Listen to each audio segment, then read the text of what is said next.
A boy once stood in fire and dust, watching riders with iron masks tear his world apart, not knowing this moment would shape a revenge history tried to erase forever.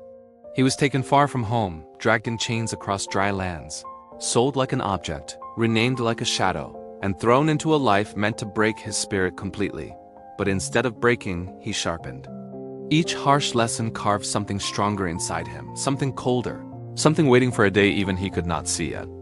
They called him Kutus, a name whispered among slaves, yet he carried silent storms behind his eyes, storms born from everything the Mongols ripped away from him earlier.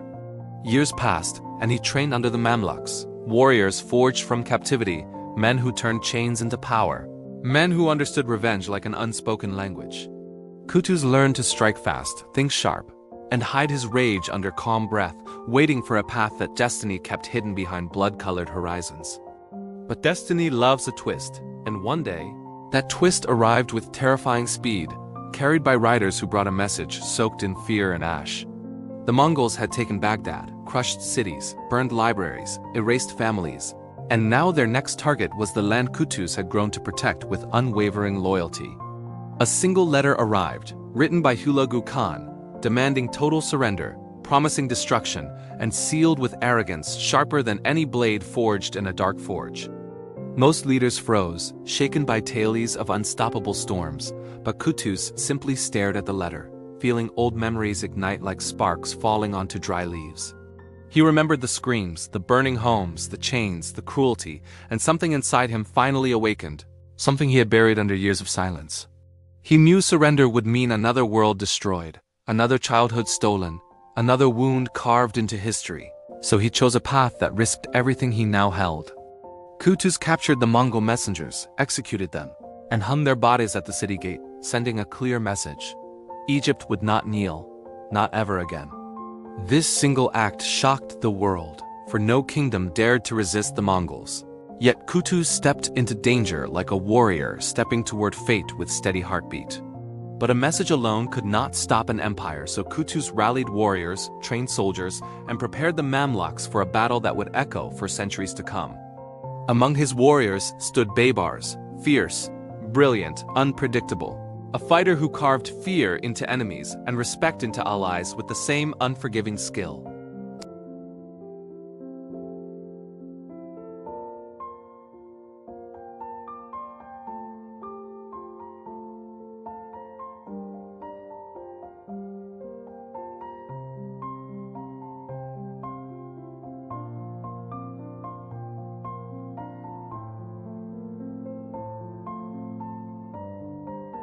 The Mongols took the bait, pushing forward aggressively, believing victory was already theirs, not realizing they had stepped into one of the deadliest traps ever created.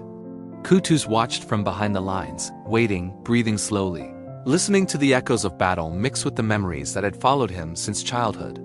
He knew the moment was close, the moment when one voice, one command, one heartbeat would decide whether his revenge lived or died in this valley.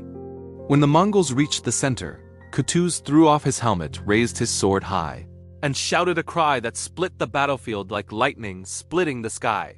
"Charge!" He roared, and the Mamluk army surged forward with unstoppable fury, crashing into the Mongols with the force of a rising tide made of steel. It was a storm of blades, arrows, screams, dust, and terror, yet through the chaos, Kutus pushed forward like a man reclaiming everything stolen from him. He fought not as a king, not as a general, but as a child who had lost everything, and finally reached the place where fate allowed him to strike back. The Mongol lines fractured under the Mamluk assault, their confidence turned to shock, their advance shattered, their momentum broken by strategy they never saw coming. Battle raged for hours, but slowly, surely, the Mongols began to fall back, losing ground, losing breath, losing the invincible aura that once shielded them. When the dust settled, Engelut stood as the first major Mongol defeat in history, a turning point carved into time by Kutus's unyielding resolve. For the first time, the world saw that the Mongols could bleed, could break, could be beaten, and Kutus became the man who proved it with courage sharper than steel. His revenge was not one death, not one act, but the protection of millions, the stopping of a force that had torn apart his own childhood without remorse. He had risen from chains to crown, from pain to power, from prisoner to avenger, and his victory echoed louder than any words carved into stone. But fate, cruel and ironic, always watches from shadows, waiting to twist stories when they shine the brightest, waiting to strike when triumph feels safest. As Kutuz returned from battle, planning to rebuild, planning to strengthen his land, betrayal hid among the men who rode beside him in silence. Baybars, the warrior who had fought fiercely, carried ambitions of his own, ambitions that clashed with Kutuz's growing legend and rising influence. During the journey home, Baybars and his allies struck, surrounding Kutuz in a moment of shocking treachery, ending his life before his reign could fully rise. The man who defeated the Mongols fell not to enemies but to those who once called him brother. Proof that victory never protects anyone from human ambition. Yet even in death, Kutuz's legacy roared through history, shaping a world where the Mongols never conquered Egypt and never reached Africa or the distant western seas. His courage saved kingdoms, families, cultures, libraries, and futures he would never see, futures protected by the revenge he carried for a lifetime. His story is the story of a boy taken in chains who rose high enough to break an empire that once shattered his own world without hesitation. Historians still say that without Kutuz, the Mongol storm might have swallowed everything, leaving the world we know today unrecognizable under their shadow. But because he fought, because he remembered, because he turned his pain into purpose, the course of history bent around the strength of one determined soul. And though betrayal took him, revenge had already been written, victory already sealed, and justice already fulfilled through the battle he led with burning resolve. Even now, his name echoes like a spark in the dark, reminding us that sometimes the smallest prisoner can rise to become the wall that stops an empire. Sometimes revenge is not one blade, one moment, or one enemy falling, but a stand that changes the destiny of millions and rewrites the future itself.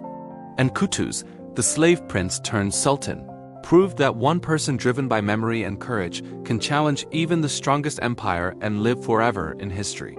His story teaches that pain can shape purpose, loss can shape strength, and the will to protect others can rise from the ashes of a broken childhood. A boy who survived the Mongols became the man who stopped them, and his victory remains one of the greatest turning points the world almost forgot.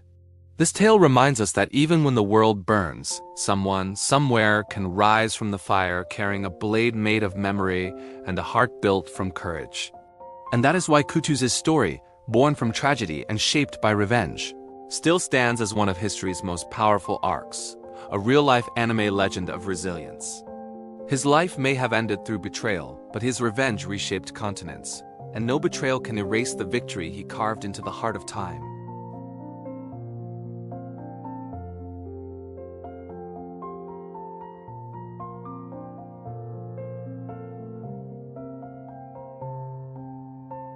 Like, subscribe, share,